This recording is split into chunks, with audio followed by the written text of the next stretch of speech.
Assalamualaikum warahmatullahi wabarakatuh dan selamat pagi sahabat Almarkas. Bertemu kembali dengan saya Risa Azahra. Pada pagi hari ini tentu saja, tapi kali ini sedikit berbeda ya. Kali ini kita berada di kantor Kejaksaan Sulawesi Selatan.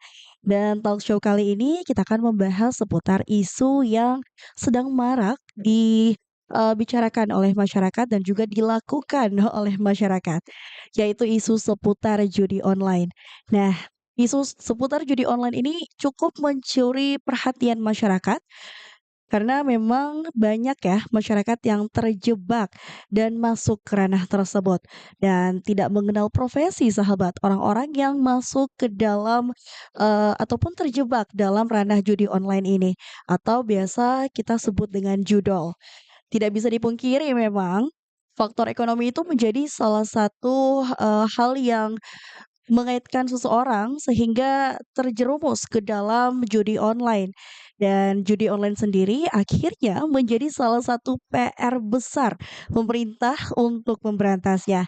Lantas, tindakan seperti apa sih yang akan dilakukan oleh penegak hukum untuk memberantas judi online?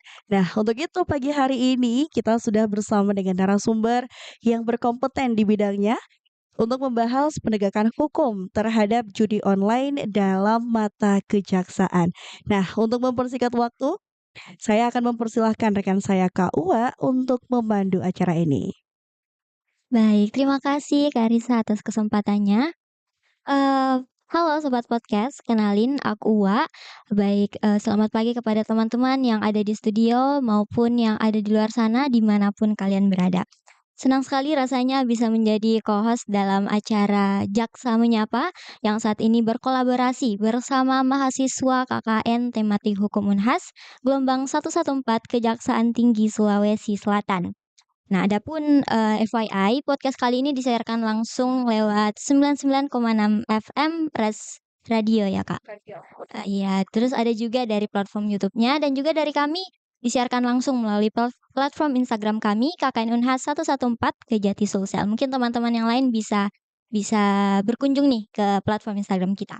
Nah, adapun tema podcast yang akan dibawakan pada pagi hari ini, yaitu mengangkat mengenai isu hukum yang tengah marak terjadi di masyarakat. Mungkin tadi udah di-spill sama Karisa soal tema kita, yaitu mengenai penegakan hukum terhadap judi online dalam kacamata kejaksaan. Sebagaimana yang kita tahu, kalau fenomena judi online ini bukan lagi fenomena yang asing di telinga kita, justru malah di era serba digital ini malah semakin menyebar luas, menembus batas usia, wilayah, dan juga latar belakang sosial.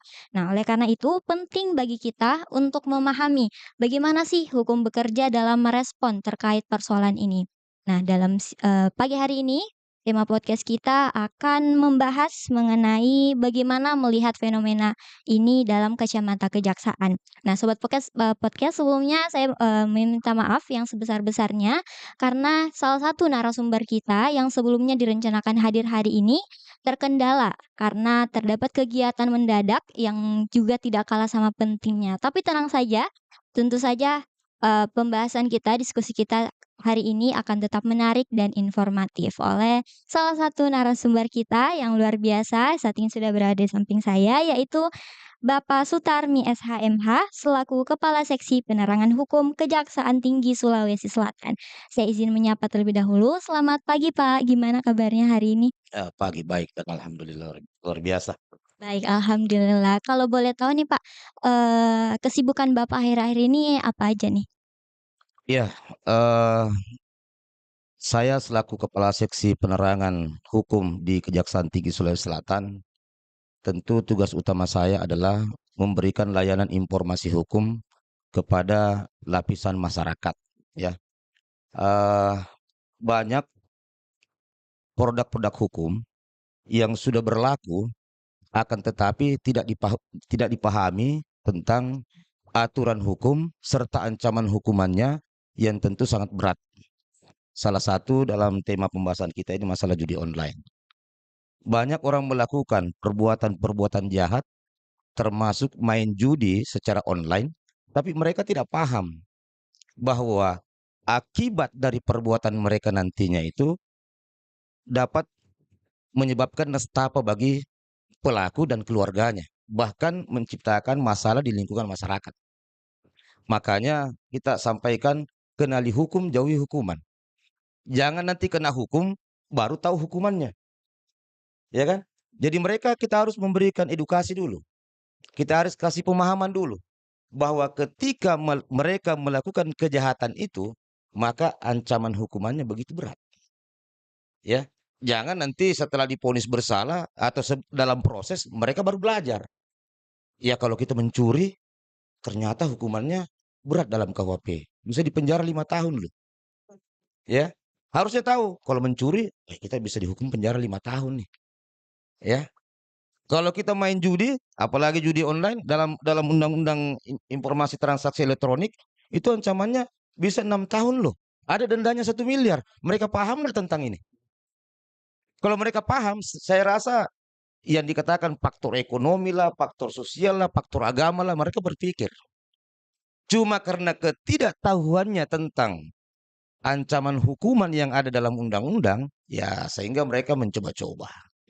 Ya, jadi sehingga kami dalam tugas selaku penerangan hukum mencoba senantiasa mengedukasi masyarakat.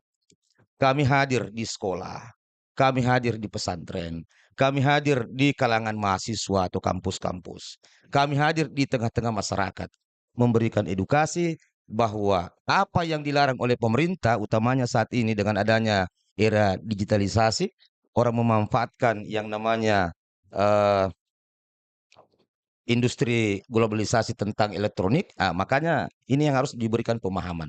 Jangan sampai iming-iming yang ada di dalam eh, yang ditawarkan di dunia maya itu bisa mengirim mereka dalam kejahatan dan dampak buruk apabila mereka dikenai atau diberikan sanksi hukuman, baik pidana penjara maupun denda.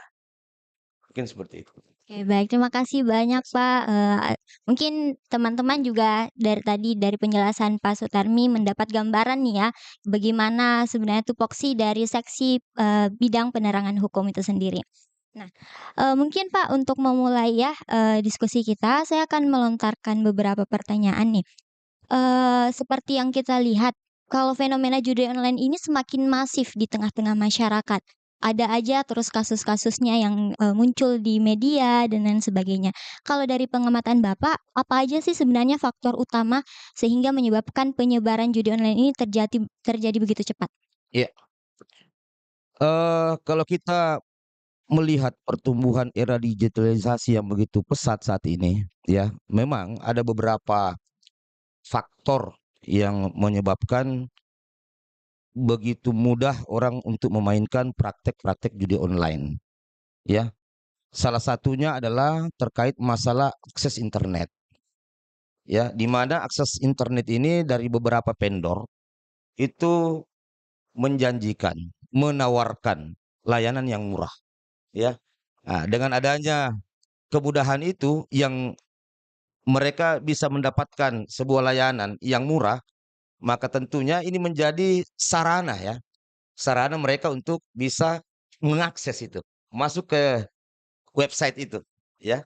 Jadi dengan adanya penawaran-penawaran yang mudah, bukan dimanfaatkan oleh orang-orang untuk kepentingan yang positif, untuk mendapatkan informasi, mendapatkan berita terkait dengan keperluan yang terkait dengan hal-hal yang positif. Akan tetapi digunakan untuk hal-hal yang berbau kejahatan, ya, yang bersifat negatif. Sehingga dengan adanya akses internet luas dan murah membuat platform judi online ini mudah diakses, ya. Nah, sehingga semua kalangan bisa masuk di situ. Baik saya lihat ini saat ini di genset, kemudian dunia pendidikan, ya, dunia politik, pengusaha, perkantoran, rata-rata sudah saya lihat ini dalam beberapa kesempatan ya aktif dengan genset, dengan gadgetnya, ya. Main apa? Main judi. Ya, itu, ya. Jadi seperti itu barangkali. Jadi dengan adanya akses internet yang murah, ini dijadikan salah satu eh, cara untuk bagaimana mereka ini melakukan kegiatan ini, karena main judi ini juga kadang menjadi virus, candu dia ini, ya. Jadi kalau dia seorang pelajar, ya kadang lebih banyak waktunya untuk main judi, main main game online itu dibanding belajar. Kalau dia seorang, aparatur sipil negara, ya kadang banyak waktunya terbuang, ya, tidak produktif kerja karena main game online itu, ya. Sehingga ini tentunya sangat mempengaruhi dengan adanya, layanan-layanan internet murah yang diberikan ini, ya mereka punya kesempatan untuk, ya melakukan aktivitas atau kecanduan terhadap kegiatan-kegiatan judi online tersebut. Mungkin seperti itu. Oke, baik. Jadi, salah satu faktor utama, tidak lepas dari perkembangan teknologi Ya. yang sangat, pesat. Nah, Pak, tadi Bapak sempat singgung soal kalangan.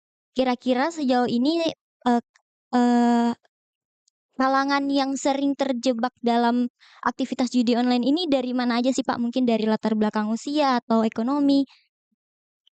Iya, kalau kita melihat sekarang yang paling banyak ini terjebak dalam, praktek judi online ini itu kita banyak melihat di kalangan Gen Z itu sendiri, ya, kalangan pelajar, dan tidak lepas juga dari beberapa kalangan, yang memiliki penghasilan. Dalam hal ini, ASN, ya. Kenapa? Karena mereka punya cuan, ya, mereka punya uang, sehingga dengan uang ini mereka tentunya berpotensi, punya kesempatan untuk membeli kuota sehingga masuk dalam layanan-layanan internet, sehingga, melakukan aktivitas judi online. Jadi di sini juga di judi online ini kan mereka cari peruntungan nih, mengadu nasib nih, untung rugi nih, ya kan? Nah, tapi yang paling banyak itu buntung, bukan rugi, bukan untung, buntung malah, ya. Saya rata-rata lihat teman-teman yang main judi online, itu rata-rata tidak pernah kaya dia.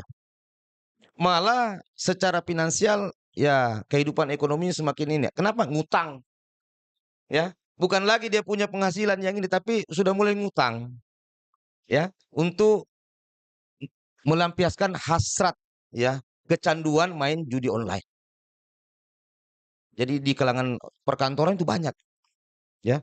Makanya kemarin Presiden Prabowo perintahkan Kapolri, ya, TNI, bahkan, seluruh jajaran untuk melakukan pemberantasan, ya, pemberantasan terhadap oknum-oknum ASN yang melakukan praktek judi online itu. Karena di sini ada penyakitnya, yaitu kecanduan. Kalau sudah kecanduan ini kayaknya sama dengan orang yang merokok. Orang yang merokok itu susah untuk disuruh berhenti merokok. Perlu waktu, proses, dan perjuangan. Kenapa? Karena mentalnya sudah rusak. Kalau tidak merokok, tidak nyaman dia punya perasaan hidup, ya. Bahkan saya melihat teman-teman yang merokok, kalau waktu puasa, ya mending merokok dulu baru buka, ya. Karena mindset-nya sudah terbentuk itu rokok, ya. Sama dengan judi. Kalau orang sudah kecanduan tentang judi online, maka kebiasaan ini susah untuk dirubah. Ya minimal caranya ya mengurangi. Tidak langsung berhenti, tapi temponya misalnya kalau sehari dia bisa, lebih dari 8 jam main judi, ya kita kurangi, ya. Begitu juga dengan orang yang merokok, harus tidak langsung bisa berhenti, tapi dikurangi. Porsinya dikurangi dari 2 bungkus jadi 1 bungkus, dari 1 bungkus jadi 1/2, 1/4, sampai dia mampu untuk mengendalikan dirinya untuk, berhenti dari kebiasaan-kebiasaan yang sudah menjadi candu itu. Mungkin seperti itu. Oke, baik, Pak. Jadi dari aktivitas judi online ini karena kecanduan nih, Pak, apa aja sih, dampak-dampak negatif yang bisa timbul dari kecanduan judi online ini? Ya, dampak negatifnya banyak ini, ya. Terkait masalah judi online banyak pasti dampak negatifnya. Yang pertama dari sisi ekonomi, saya sudah gambarkan tadi, ya. Dari sisi ekonomi, kalau dia orang yang berkeluarga, kayak ASN, tentu ini menjadi persoalan yang besar dalam rumah tangga. Harusnya gaji yang diperoleh seorang ASN ini yang diperuntukkan untuk menghidupi kita dalam 1 bulan, tentu dengan manajemen rumah tangga, ya kalau ada istri ya tentu istri ini sebagai bendahara ini, ya. Tapi kalau sudah istri tidak pegang uang, suaminya juga yang menjadi kepala rumah tangga, dia juga yang menjadi bendahara, wah rusak ini. Apalagi kalau suaminya ini menggunakan uang yang harus menjadi bagian dari bendahara rumah tangga ini itu dimanfaatkan untuk berjudi. Sekarang kalau sudah uang yang harus dipakai untuk membiayai kehidupan rumah tangga dipakai main judi, untuk biaya anak sekolah bagaimana? Ya, rutinitas anak sekolah kan. Anak sekolah ini kalau pergi sekolah ya pasti dikasih uang transport, uang jajan. Iya kan? Ah, belum lagi kebutuhan rumah tangga ini. Hari-hari kita mau makan apa nih?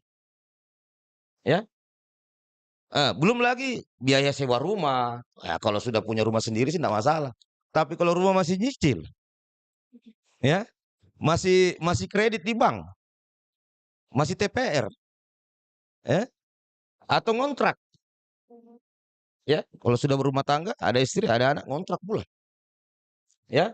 Belum lagi biaya-biaya konsumtif lainnya. Ya, tentu juga kita sebagai manusia punya ingin bergaya nih, ya, untuk beli bedak, untuk beli keperluan hari-hari kayak sabun dan sebagainya, ya. Kalau ini sudah terganggu, tentu ekonomi keluarga menjadi ancaman, ya. Nah, kemudian gangguan kesehatan mental. Orang yang main judi itu kadang emosinya tidak terkontrol tuh. Apalagi kalau sementara main game online kemudian diganggu. Kadang emosi dia ini, ya kan? Mudah emosi, mudah marah, dicolek dikit, ya kan? Ya itu dia. Tentu saya mengamati teman-teman yang lagi serius main main game online itu ketika diganggu, waduh, dicolek dikit dia, ya, bisa-bisa berantem kita, ya. Kemudian, eee, dapat mengakibatkan ketergantungan jangka panjang, itu saya katakan tadi candu, ya, candu. Jadi semakin kalah dia semakin penasaran, ya. Apalagi kalau sudah pernah menang, menang sekali, kalah berkali-kali. Ini penyakitnya ini, judi online ini, ya. Menang sekali, kalah berkali-kali. Apalagi inilah hal-hal buruk yang banyak terjadi. Kemudian dari sisi agama, ya sudah, ini waktu ini masjid sudah azan, ya, dibiarkan saja. Saya kadang di sini, ya mohon maaf, saya selalu ganggu teman-teman. Ganggunya apa? Dalam hal yang baik. Ketika azan dikumandangkan, siapapun itu, masih sementara kerja atau lagi main game, gua colek. Ayo sholat, ya. Ya minimal saya mengajak kepada kebaikan, ya. Apakah itu didengarkan atau tidak, minimal ya kadang saya paksa-paksa dikit lah, saya tarik. Nah itu tadi saya katakan bahwa emosi orang-orang yang ini kadang tidak terkendali, tapi saya selalu mengingatkan, ya. Ini jangan terlena dengan godaan dunia ini. Yang sifatnya kita pahami sementara. Kenapa sementara? Pasti mati kita, ya. Mati itu menunjukkan bahwa kita tidak kekal. Ada hal yang lebih kekal ke depannya. Seperti itu barangkali. Eee, Terima kasih, Pak. Itu Ya, tadi ternyata memang dari aktivitas judi online ini banyak sekali dampak negatif yang banyak, dihasilkan. masih banyak lainnya. Banyak, saya juga mungkin pernah dengar dari teman-teman kalau, yang biasa main judol itu, Pak, dia karena kalah judol akhirnya ngambil pinjol. Ya, Iya, sering banget kayak gitu. ya, Padahal niatnya memperkaya diri, tapi malah seperti yang Bapak bilang tadi, ya, malah makin buntung ya, istilahnya. Oke, Pak. Mungkin teman-teman itu tadi ya, soal fenomena yang sering terjadi, terhadap aktivitas judi online ini. Mungkin kita masuk nih ke pembahasan tentang regulasi, regulasi yang, terkait judi online. Nah, tapi sebenarnya, Pak, judi online itu sebenarnya apa aja sih, Pak? Apa aja unsur-unsurnya sehingga suatu aktivitas online ini bisa dikategorikan menjadi judi online. ya. Sebenarnya tentang judi ini jauh sebelum, eee, kita mengenal di KUHP sudah ada yang namanya perjudian konvensional, ya. Itu sudah diatur di dalam ketentuan pasal 303 dan 303 bis KUH pidana. Jadi sudah jauh ini, sudah terlalu jauh sebenarnya. Nah, akan tetapi dengan adanya perkembangan teknologi, tentu hukum tidak mampu menjangkau lagi ke situ.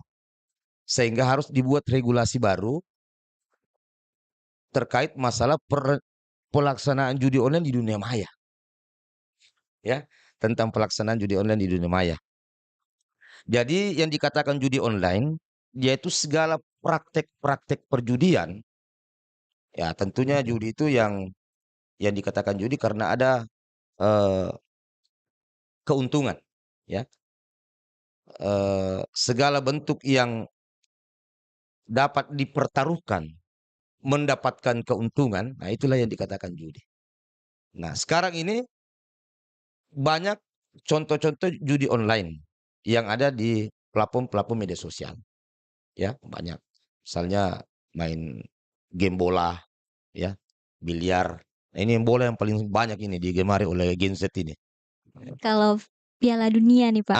Seperti itu ya. Jadi banyak, bahkan itu diperlombakan oleh mereka, diperlombakan tapi tetap konsepnya ya judi juga karena keuntungan di situ, ada bisnis di situ. Jadi ada yang menyiapkan game, nah kemudian tentu ada pemainnya, ya, tentu ada pemainnya. Nah, jadi segala bentuk perjudian yang menggunakan jaringan internet, itulah yang dikatakan judi online. Ya, jadi ada sarana internet. Jadi sudah ada undang-undangnya sekarang yang menjangkau ke situ. Ya, sudah ada diatur dalam undang-undang tentang informasi transaksi elektronik. Ya, kalau undang-undang yang terbaru ini Undang-Undang Nomor 1 tahun 2024. Itu undang-undang terbaru yang revisi dari beberapa peraturan perundang-undangan yang ada sebelumnya. Kenapa perlu direvisi? Karena ini yang namanya hukum. Jadi hukum itu tertati-tati mengikuti dinamika masyarakat, ya. Nah, itu. Ini masalahnya. Karena dinamika masyarakat itu terlalu cepat melakukan perubahan-perubahan sosial, ekonomi, bahkan di bidang elektronik. Sehingga harus selalu direvisi. Pelaku kejahatan ini kadang terlalu cepat perubahan-perubahan yang dilakukan sehingga hukum kadang tidak bisa menjangkau sampai di situ. Sehingga ada istilah itu dalam dalam ilmu hukum yang kita belajar hukum, kekosongan hukum. Nah, itu dia, ya, kekosongan hukum.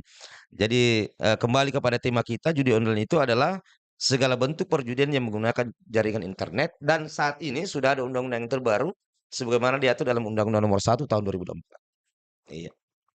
Terima kasih banyak, Pak. Saya ada baca nih di salah satu regulasi di regulasi Indonesia terkait dengan, di Undang-Undang ITE pasal 27 ayat 1 ya, Pak.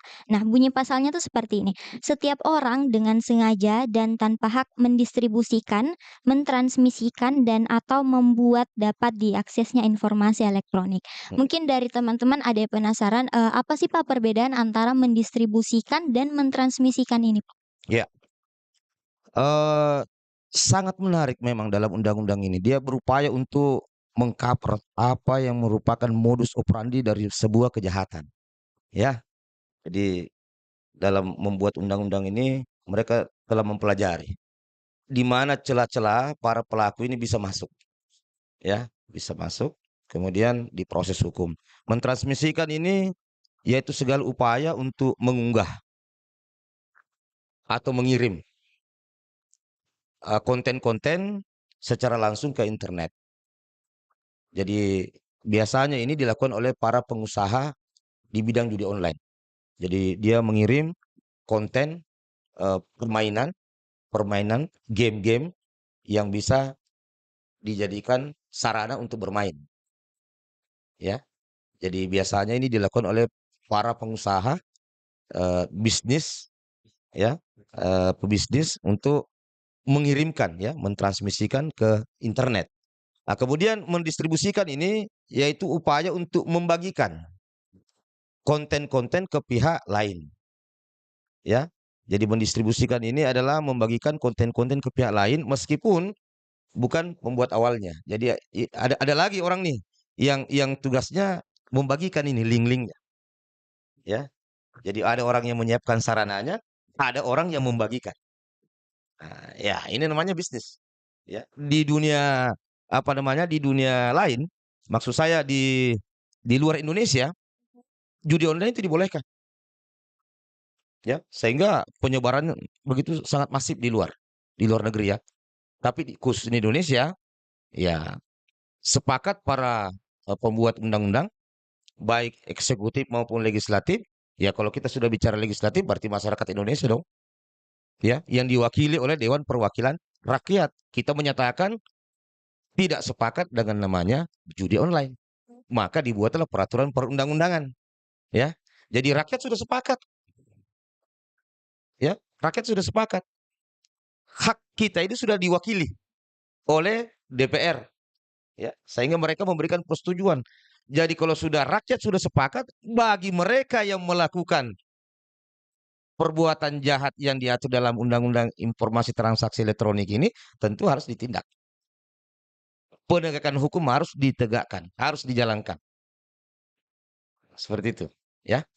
Mungkin begitu barangkali. Oke, jadi itu tadi ya buat teman-teman di luar sana yang masih belum tahu perbedaan antara mentransmisikan dan mendistribusikan sudah dijelaskan tadi oleh Bapak. Nah, selanjutnya nih Pak, terkait judi online, apa aja sih Pak, gimana caranya mengkategorikan seseorang sebagai apakah dia menjadi pelaku atau menjadi korban judi online? Oke. Eh, yang namanya pelaku, ya, bisa termasuk pengguna. Kenapa? Karena setiap orang yang melakukan kegiatan judi secara aktif, maka dia adalah pelaku, ya. Dia tahu bahwa kegiatan yang dia ikuti di internet itu mengandung eh, tindakan yang mendapatkan keuntungan, ya. Paham dia bahwa kalau kita ikut kompetisi eh, game sepak bola ini itu ada ada hadiah, ada cuan di situ yang bisa didapatkan. Maka dia bisa dikategorikan sebagai pelaku, ya. Jadi sebenarnya susah untuk dikatakan sebagai korban nih. Karena mereka sebenarnya paham, ya. Mereka sebenarnya paham. Akan tetapi apabila pengguna ini dijebak, ya, atau terpapar saat usia dini, ini biasanya ada anak-anak ini yang belum tahu, yang belum bisa dipertanggungjawabkan secara hukum, ya itu bisa mungkin dikategorikan sebagai korban, ya. Jadi ketika misalnya ada anak-anak yang masih kecil, kemudian ya anak-anak ini kadang lebih cepat ini, lebih cepat bisa beradaptasi dengan teknologi. Hebat anak-anak saat ini, ya, walaupun belum dewasa, tetapi mereka begitu cepat beradaptasi dengan teknologi, ya. Nah, jadi mungkin yang seperti ini bisa kita berikan dispensasi hukum, eee, lebih diutamakan edukasi dibanding penindakannya, ya kan? Nah, dengan memberikan contoh-contoh bahwa apabila hal ini tetap dilakukan, maka itu bisa menjadi tindak pidana di kemudian hari. Nah, seperti itu. Oke, Ya. jadi itu tadi ya Pak. Kalau ini Pak, kalau diregulasi berdasarkan regulasi di Indonesia sendiri, apakah ada perbedaan pengaturan hukuman terhadap orang yang menjadi pelaku, penyedia, atau perantara atau lain sebagainya, Pak? Apakah mungkin ada, perbedaan ancaman hukuman pidananya atau bagaimana? Terkait dengan regulasi antara pelaku penyedia dengan ini sama saja, ya, sama saja. Seperti halnya juga di dalam undang-undang lama itu, dalam undang-undang KUHP 303, penyedia dan pelaku sama saja ancaman hukumannya. Ya mungkin tentang pemberatan pidananya itu nanti digali di fakta-fakta persidangan, ya. Nah, nanti disitulah kita memberikan pemberatan terkait masalah eh, stigmatnya, ya, tentang penjatuhan hukumannya. Tentu kita harus memberikan perbedaan terhadap pebisnis dan pelaku, ya, tetapi ancamannya sama saja. Oke, baik. Jadi pokoknya siapapun ya yang Ya. terlibat dalam aktivitas judi online itu akan diperlakukan sama. Oke. Nah, tapi sebelum itu nih, Pak, ya, mungkin ada, sahabat Almarkas di Radio Almarkas nih, kan kita sedang live di YouTube, ada yang nanya nih, boleh nggak nih dijawab nih, Pak, sebelumnya? Nah, pertanyaannya ini, bisa dibilang mungkin agak relatable ya sama, orang-orang di luar sana yang terjerat judi online. Katanya, nah, kenapa sih pemain judi online ini tuh justru malah ketagihan ketika mereka kalah dalam permainan? gitu. Jadi semakin kalah katanya semakin ketagihan buat main. Mungkin Bapak bisa jawab? Terima kasih sebelumnya. Iya, itulah yang saya katakan dari awal, bahwa permainan judi online ini sama dengan candu, ya. Yang namanya candu atau kecanduan ini, tentu ada keinginan untuk selalu melakukan, ya. Saya umpamakan tadi dengan orang yang perokok. Orang yang perokok, kalau sudah kena candu, susah itu untuk tidak melakukan, ya. Sama dengan judi online. Saya katakan tadi kalau semakin kalah semakin penasaran dia. Dikasih menang sekali, kalah berkali-kali. Nah itu, karena ada efek kecanduannya di situ. Asik ini permainan nih. Penasaran dia dengan iming-iming, ya, cuan yang dijanjikan. Ya, penasaran kita. Akhirnya karena penasaran, ya berupaya untuk main, main, main. Nah, segala macam cara dilakukan. Ya, makanya mempengaruhi ekonomi ya itu tadi. Karena yang menjadi kebutuhan rumah tangga sehari-hari itu bisa lari untuk kegiatan perjudian. Ya, nah, sampai-sampai harus ngutang kiri kanan, jual harta warisan, ya. Nah itu dia karena ada candu di situ yang membuat penasaran, yang membuat ketagihan, yang teriming-iming dengan hadiah, cuan yang dijanjikan. Nah, mungkin seperti itu. Baik, terima kasih jawabannya, Ya. Pak. Nah, mungkin, KW mungkin masih punya pertanyaan lain? Oke baik, Kak, dari tadi kita udah bahas nih soal regulasi dan fenomena judi online yang sering terjadi di masyarakat. Pertanyaan selanjutnya, Pak, gimana sih sebenarnya peran dan kewenangan kejaksaan dalam menanggulangi aktivitas judi online ini? Iya, jadi peran kejaksaan ada dua. Yang pertama adalah melakukan penegakan hukum. Ya, yang pertama adalah melakukan penegakan hukum dan yang kedua melakukan edukasi. Penegakan hukum itu perlu dilakukan. Untuk apa? Supaya kita memperlihatkan kepada mereka yang kecanduan melakukan judi online, ya, ternyata ada ancaman hukuman yang begitu berat. Ancaman pidananya bisa sampai 6 tahun. Dendanya bisa sampai 1 miliar, ya. Nah, tentunya penegakan hukum adalah efek jerah. Supaya ya sudahlah, jangan main lagi judi online.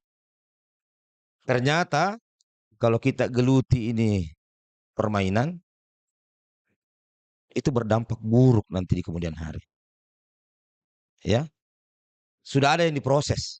Kalau belum ada yang diproses, mereka belum percaya kayaknya. Ya, jadi kita harus melakukan penegakan hukum supaya ada efek jerah. Yang kedua, pelaku berpikir untuk mengulangi tindak pidananya. Ya, karena sudah pernah dipenjara. Kalau sudah orang pernah dipenjara kemudian melakukan lagi, dikasih jerah. Ya mungkin saja waktu dia pertama kali melakukan dihukum 2 tahun. Melakukan lagi, kasih naik 2 kali lipat, 4 tahun. Nggak jerah kan? Kalau sudah tidak jerah, kasih naik lagi. Ya, nah, itu. Kemudian yang kedua, melakukan eh, pencegahan. Dalam hal ini edukasi. Nah, termasuk kegiatan yang kita lakukan pada hari ini. Ini merupakan salah satu upaya pencegahan yang kita sampaikan kepada pendengar kita bahwa di dalam melakukan kegiatan aksi judi online itu berdampak buruk. Ada hukumannya, ya. Dampak buruknya banyak, baik dalam kalangan keluarga, sosial masyarakat, keagamaan, lingkungan kantor dan sebagainya, ya. Nah, kemudian eh, ada ancaman hukuman yang begitu berat. Ya, mungkin seperti itu. Oke baik, jadi memang kejaksaan memiliki peran yang sangat besar ya, teman-teman terhadap, bagaimana menanggulangi aktivitas judi online ini bukan hanya upaya represif tapi juga preventif ya, Pak. Ya. Nah, Pak, jadi, terkait fenomena judi online ini, Pak, mungkin kita lebih ke teknis. Kan ada judi konvensional dan perjudian online. Nah, kalau dari segi penanganannya apakah ada perbedaan? terhadap penanganan antara judi konvensional dan judi online ini, Pak? Iya, perbedaan itu dari caranya saja, ya. Kesamaannya banyak, cuma caranya aja yang berbeda. Kalau judi online ini, itu kan dilakukan melalui, eee, dunia maya, ya. Nah, sehingga karena dilakukan di dunia maya, maka sulit untuk dilacak, ya, sulit untuk dilacak. Makanya, Diskominfo kemarin itu telah melakukan upaya-upaya untuk pelacakan, tapi akan tetapi masih banyak juga yang tidak terlacak. Itu yang pertama. Yang kedua, karena ini adalah bisnis besar, nah tentunya ada oknum-oknum yang tidak bertanggung jawab di situ. Yang memisahkan, ini dihapuskan, nah ini tidak usah dihapus, tapi dipelihara. Nah, terbukti kemarin kan Diskominfo itu dihantam badai besar, ya, Mabes Polri berhasil membongkar jaringan mafia yang membeki judi online di situ. Ya, karena cuannya begitu besar. Tapi kalau judi konvensional, ya, ini kan ya kadang dikategorikan sebagai judi main-mainan, tetapi tidak boleh juga. Karena walaupun main-mainan kalau menjadi kebiasaan masyarakat, nah ini kan menjadi persoalan juga, ya.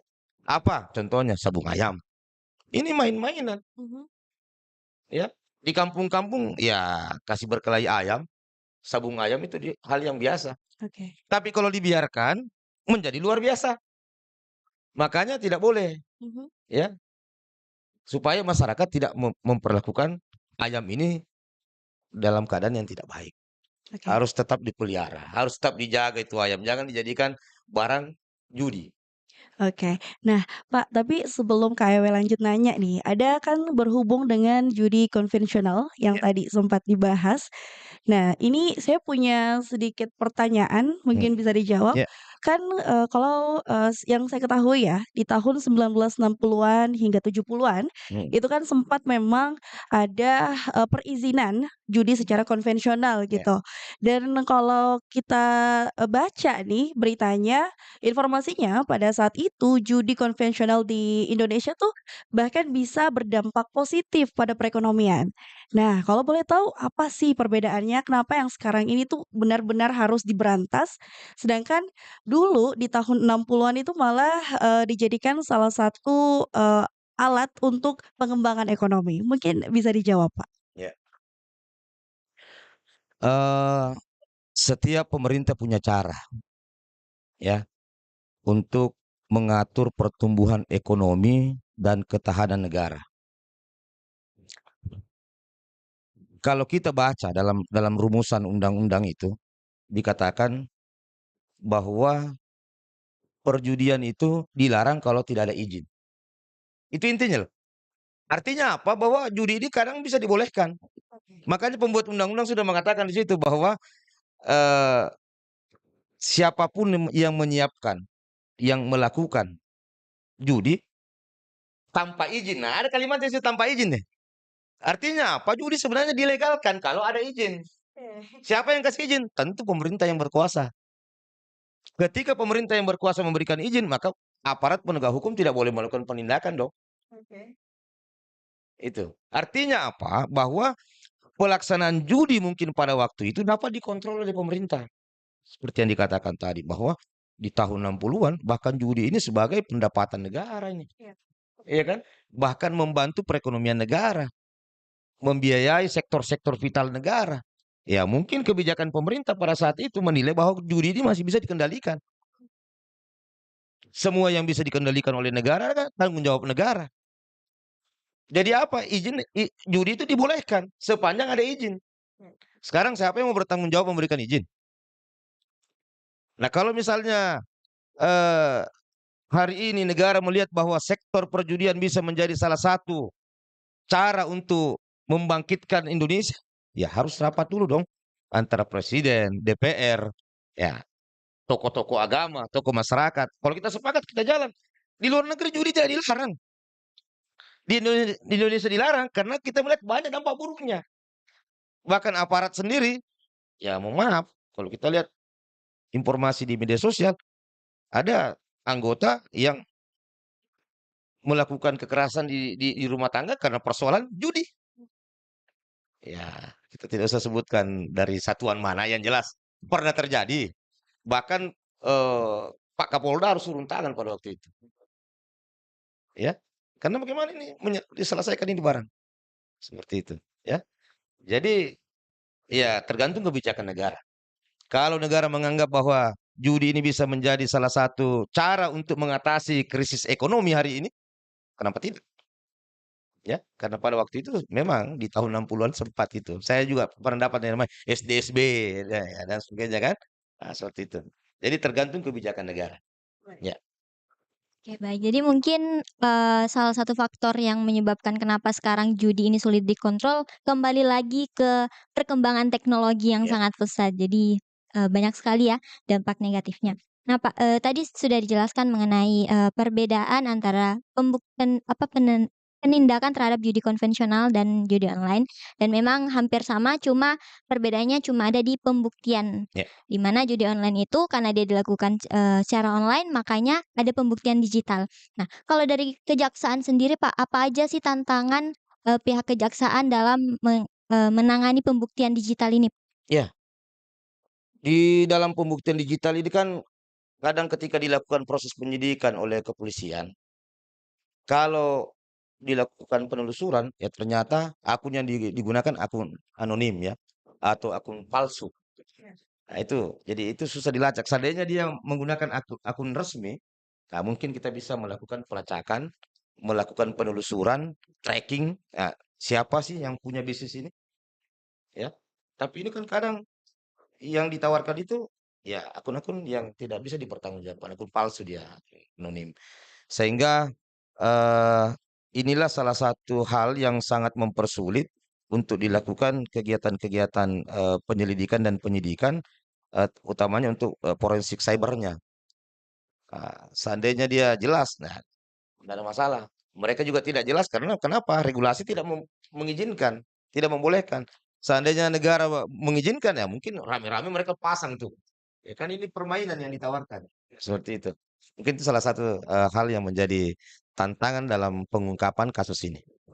Oke, mungkin, juga tadi Bapak sempat, mention di awal kalau ada banyak ternyata ada negara yang melegalkan aktivitas judi Ya. online ini. Mungkin, server luar negeri juga menjadi salah satu ini ya, Pak, menjadi salah satu tantangan dalam penindakan yang dilakukan oleh kejaksaan. Ya.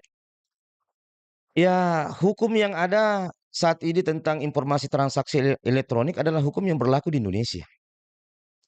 Tentunya kita tidak bisa melakukan penindakan terhadap hukum lintas yurisdiksi, ya. Jadi hukum kita tidak berlaku di luar negeri. Kecuali dalam hal tertentu melibatkan warga negara kita, ya mungkin kita bisa melakukan penelusuran. Tapi ini kan kita tidak bisa menyentuh akun-akun yang ada dari luar negeri itu karena hukum kita tidak bisa menjangkau ke sana. Ya, jadi kita hanya melakukan penindakan terhadap eh, warga negara kita yang melakukan kegiatan perjudian-perjudian itu. Untuk itu langkah yang perlu dilakukan tentunya harus ada kerjasama, ya harus ada kerjasama yang dilakukan oleh penyidik, penuntut umum dengan beberapa badan-badan penegak hukum luar negeri. Ya kalau sudah ada perjanjian kerjasama ya tentu bisa Interpol masuk nantinya.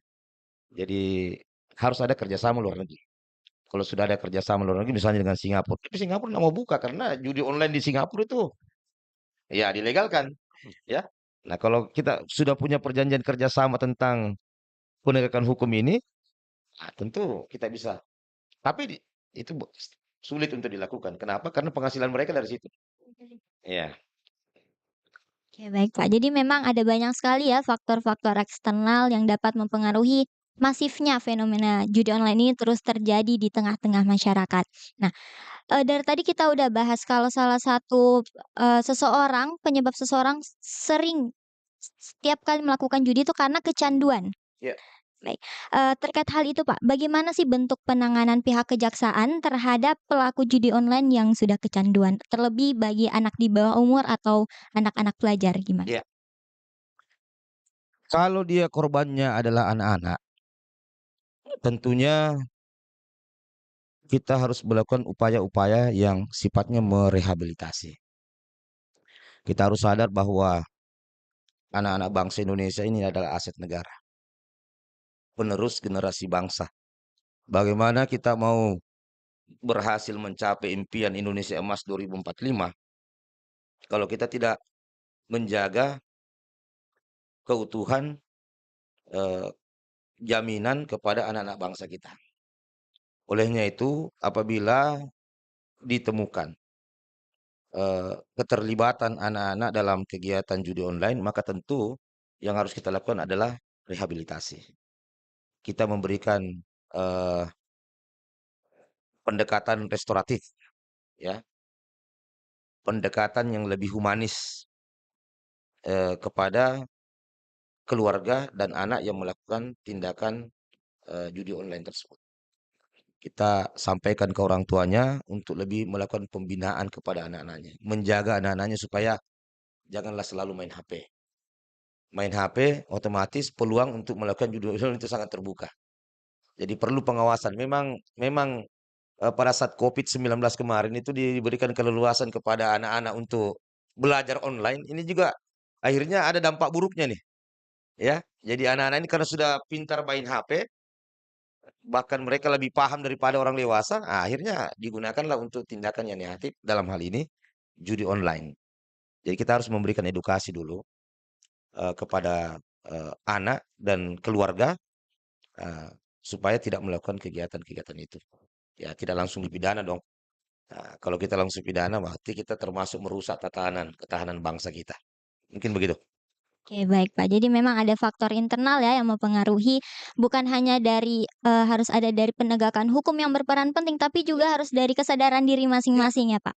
Nah, Pak, jadi menurut Bapak kira-kira peran apa aja sih yang harus dilakukan oleh masyarakat luas untuk berkontribusi dalam menanggulangi aktivitas judi online ini?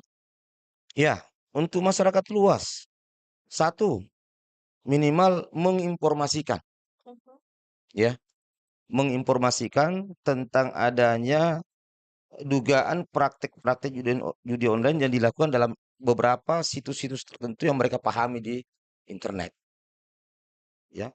Jadi mereka harus melaporkan nih, karena susah dideteksi. Jadi mereka kalau tahu, ya minimal melaporkan.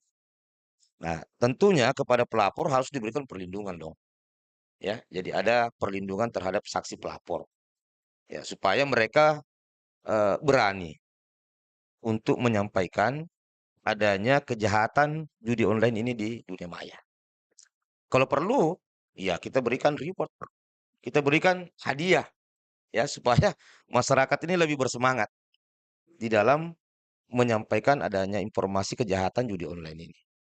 Nah, kemudian yang kedua, tentu kita selalu mengajak kepada masyarakat dalam bentuk sosialisasi, edukasi seperti yang kita lakukan pada hari ini, agar mereka menyampaikan tentang bahaya dampak daripada judi online yang diatur dalam Undang-Undang Informasi dan Transaksi Elektronik. Kemudian tentunya yang terakhir, ya harus dilakukan penegakan hukum yang tegas. Jadi tanpa pandang bulu, mau dia pejabat, ya, mau dia eh, orang yang memiliki kuasa, politisi, bahkan penegak hukum sendiri, kalau memang terlibat di dalam melakukan kegiatan judi online, ya harus kita tegakkan sebagai contoh bahwa dampak daripada ini adalah hukuman yang berat. Efek jerah harus ditegakkan. Mungkin begitu. Oke, baik, itu tadi peran-peran masyarakat yang harusnya dilaksanakan, untuk berkontribusi dalam pemberantasan aktivitas judi online ini. Nah, Pak, mungkin ini sebagai pertanyaan terakhir sekaligus menutup diskusi kita pada hari ini, apa harapan jangka panjang Bapak terhadap pemberantasan judi online di Indonesia? Mungkin juga bisa diberikan sebagai closing statement, silahkan. Oke. Harapan kita ke depannya, yaitu yang pertama, seperti tagline kita yaitu, "Kenali hukum, jauhi hukuman." Jadi kita berupaya untuk memberikan pengetahuan, informasi hukum kepada masyarakat bahwa terkait judi online ini sudah ada undang-undang yang mengatur di negara kita. Undang-undang tentang informasi transaksi elektronik sebagaimana dalam Undang-Undang Terbaru Nomor 1 Tahun 2024. Nah, kemudian yang kedua, dengan adanya penyampaian informasi ini mudah-mudahan terdapat penurunan. Kalau untuk dihilangkan atau dibasmi belum tentu bisa, ya. Karena itu tadi ada candu di situ. Ada rasa keinginan yang begitu luar biasa yang susah dibendung, orang tua tidak diperhatikan, tokoh agama tidak didengar, ya. Guru, belum tentu bisa untuk bagaimana caranya menghilangkan. Tetapi dengan adanya edukasi yang masif, penegakan hukum yang dilakukan secara tepat, maka kita punya harapan bahwa akan ada penurunan secara signifikan tentang angka partisipasi kegiatan judi online ini. Karena sudah ada contoh-contoh ya. Bahkan di tingkat kementerian pun dilakukan ini pembasmian oleh presiden saat ini. Jadi tentunya dengan adanya contoh-contoh seperti itu, mereka kan berpikir bahwa ternyata memang kementerian aja diberantas, apalagi kalau cuma rakyat biasa, kan seperti itu. Kemudian kita mengharapkan masyarakat yang melek tentang hukum dan digital ini bisa lebih mengetahui informasi-informasi terkait dengan penindakan. Jangan cuma tergiur dengan konten-konten yang ditawarkan, tetapi lihat juga bahwa banyak penindakan-penindakan yang sudah dilakukan terkait dengan modus operandi judi online yang dilakukan saat ini. Seperti itu, supaya mereka paham, kenapa dilarang sih? Apa dampaknya? Apa akibatnya? Ya, supaya mereka paham di situ. Itu dulu yang harus kita sampaikan kepada masyarakat. Makanya konten-konten terkait penindakan ini harus secara masif juga kita sebarkan di internet atau dunia maya. Ya, mungkin seperti itu barangkali sehingga harapan kita ke depan ya minimal mengurangi ya terjadinya praktek judi online yang saat ini menjadi ancaman besar bagi negara kita. Mungkin seperti itu. Baik, terima kasih banyak Pak atas closing statement yang telah diberikan sekaligus menutup diskusi kita pada hari ini. Terima kasih banyak juga atas insightful luar biasa yang telah diberikan tadi. Tentunya akan membuka wawasan bagi teman-teman, baik dari mahasiswa maupun masyarakat luar dimanapun kalian berada. Nah, kita jadi semakin sadar nih bahwa persoalan judi online ini tidak bisa dipandang sebagai pelanggaran individu semata, tetapi juga sebagai problem sosial yang menyentuh berbagai aspek, mulai dari hukum, ekonomi, hingga moralitas publik. Penanganannya pun tidak bisa hanya mengandalkan penegakan hukum semata, tetapi juga memerlukan pendekatan kolaboratif dan edukatif di tengah-tengah masyarakat. Hari ini kita belajar bahwa peran semua pihak sangat krusial, baik dari pihak negara, aparat penegak hukum, masyarakat sipil hingga media untuk membendung laju praktik judi online yang kian masif dan terstruktur. Tetap waspada, tetap teredukasi, dan mari bersama kita lawan jebakan digital bernama judi online. Saya Uwa, pamit undur diri. Selanjutnya saya serahkan kembali ke Kak Risa untuk menutup acara. Silakan Kak. Baik, ya sahabat Allmarkers, itu dia perbincangan menarik kita pada pagi hari ini seputar memberantas judi online. Memang tadi juga saya sempat mencatat beberapa poin bahwa nyatanya salah satu penyebab utama judi online memang pada dasarnya adalah akses internet yang terjangkau dan murah ya di kalangan masyarakat sehingga pelaku judi online ini bukan hanya dari kalangan dewasa saja, tetapi masyarakat-masyarakat kecil, anak-anak sekolah, dan lain sebagainya ini bisa dengan mudah mengakses judi online. Belum lagi ini jelas mengakibatkan kecanduan yang berefek pada kerugian, baik dalam hal ekonomi, gangguan mental, dan sisi agama, serta lain sebagainya. Tapi perlu diketahui sahabat Almarkas bahwa ketidaktahuan masyarakat terkait hukum ini juga menjadi salah satu penyebab masyarakat tidak takut untuk melakukan hal-hal yang nyatanya melanggar hukum. Ditambah dengan perkembangan teknologi yang saat ini disalahartikan oleh sebagian orang sehingga terjerumus dalam judi online. Dan hal ini jelas bukan hanya menjadi tugas utama dari penegak hukum ya, karena masyarakat juga berperan aktif dalam memberantas judi online. Seperti yang disampaikan tadi oleh Pak Sutarmi, bahwa ada beberapa tugas yang bisa dilakukan oleh masyarakat. Yang pertama mulai dari melaporkan platform judi online yang tersebar luas, kemudian juga mengajak masyarakat untuk berhenti melakukan atau bermain judi online untuk lebih bijak dalam menghadapi perkembangan teknologi dan menggunakannya. Ya, sampai di sini perjumpaan kita pada pagi hari ini untuk membahas penegakan hukum terhadap judi online dalam mata kejaksaan.